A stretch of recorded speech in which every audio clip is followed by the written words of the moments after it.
It's a big win. I mean, we needed to get back on the winning streak.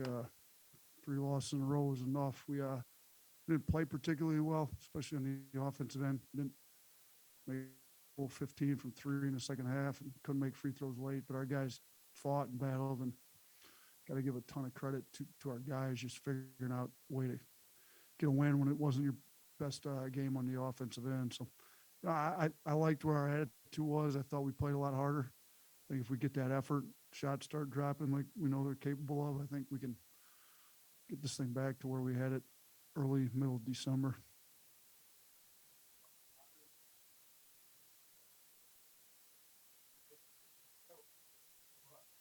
We actually said the same thing.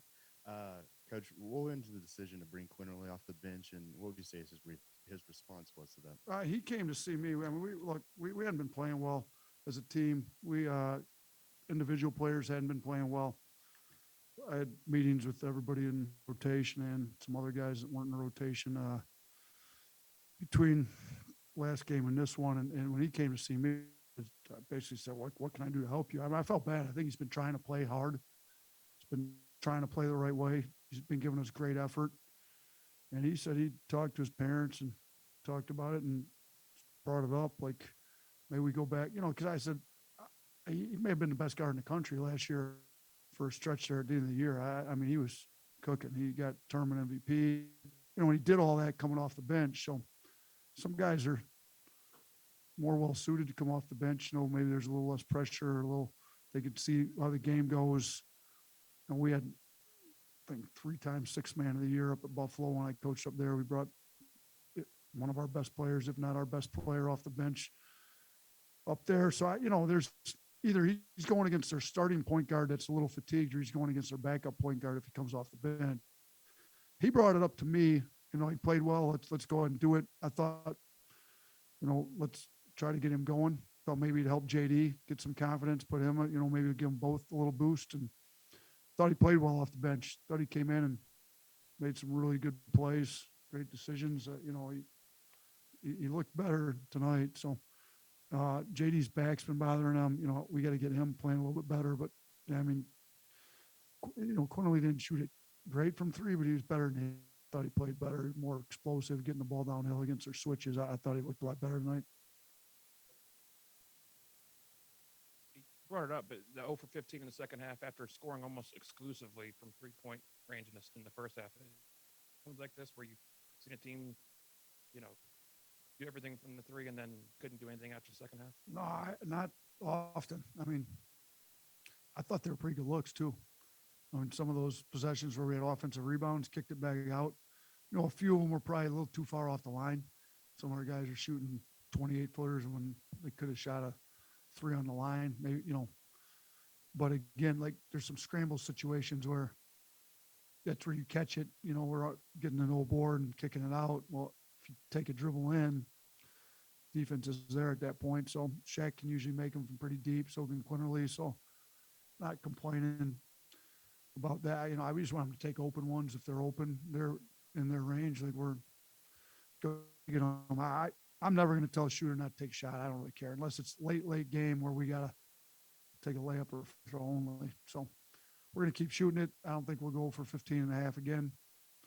Shaq's better than 3 for 10. I thought he got 10 really good looks. Quinterly, Keon Ellis is really the one. Keon was 1 for 6, but yeah, I mean Keon's one of our better shooters on the team, and he got 6 pretty wide open looks. That'd be 3 for 6, 2 for 6 minimum, and Shaq go 4 for 10. If Quinterly goes 3 for 7, it looks a lot better. It is what it is. We're going to take open shots. If they drop, great. And I told our guys before the game, like, let's get back. We had a swagger about us last year where we knew we were going to come in and play harder than everybody we played. And if shots drop at a high rate, like they did against LSU last year, we win the game by 30, 40. If they don't drop, we still win the game. It may be by 10, but we're going to win the game because we're going to play harder than you. I thought tonight, I mean, if you look, we had 19 old boards. They only had 9.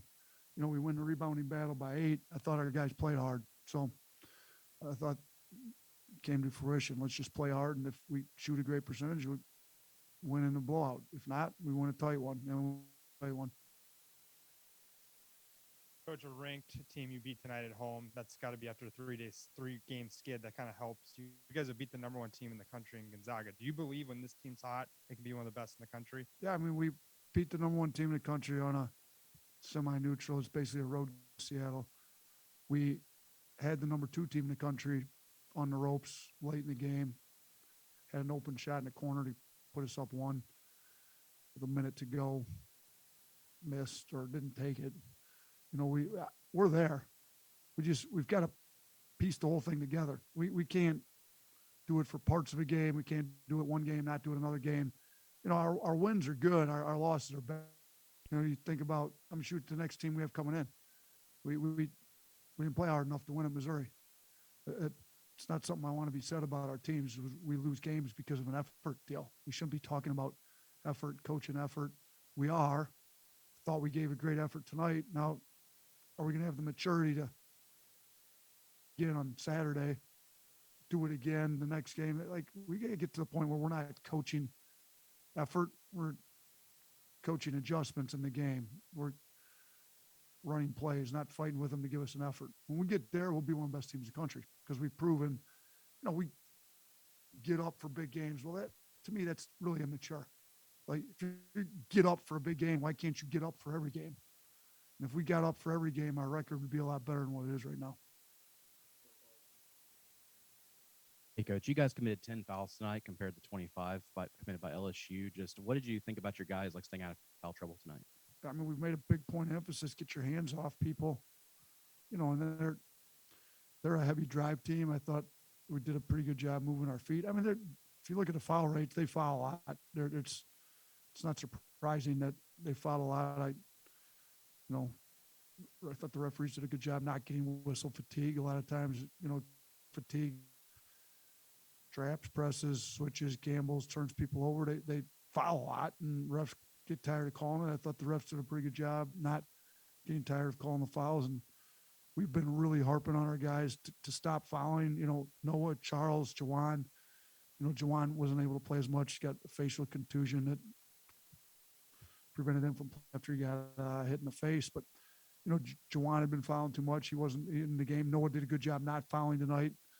I thought Charles did a better job not fouling, and should our guards barely foul anytime. You know, they haven't fouled much most of the year. So outside of who did pick up 4 fouls tonight. You just mentioned Jawan and his facial contusion. Just is that something that's going to keep him out, or do you have a big We don't bet? know. I guess the X-ray machine here campus wasn't able to give us what we needed, so they're going to get one in the morning at the doctor's office, get an MRI, and we'll know more tomorrow. Coach, obviously nobody wants to shoot 15 in the second half from 3, but in a weird way, do you feel like that was a blessing in the sense of that you guys had to dig in and win this game on defense? I don't think 0-15 is a blessing ever. Either make a lot of shots and win the game going away by 20. But, you know, if we go 5 of 15 or 6 of 15, you might win that game by 15 or 20. But I do think it gave our guys an opportunity to win a game on the defense, rebounding, blue collar type stuff that we are trying to make us about. And if we become that and we're about that stuff, we can win games where we go 15 from 3.5. And we did it tonight. And shoot, we couldn't make a free throw to close the game either, to be honest with you. I mean, we missed at least 4 in a row. I don't know if Quinterly missed the back end of the one. We might have missed 5 in a row before Keon hit those 2. So, you know, couldn't make a free throw, couldn't make a 3, but we got it. His points is by playing second chance possessions, by playing really hard and winning it on the defense and just playing hard. So I'm proud of our guys. I don't know if blessing is the right word, but hopefully we don't do that again. Thanks.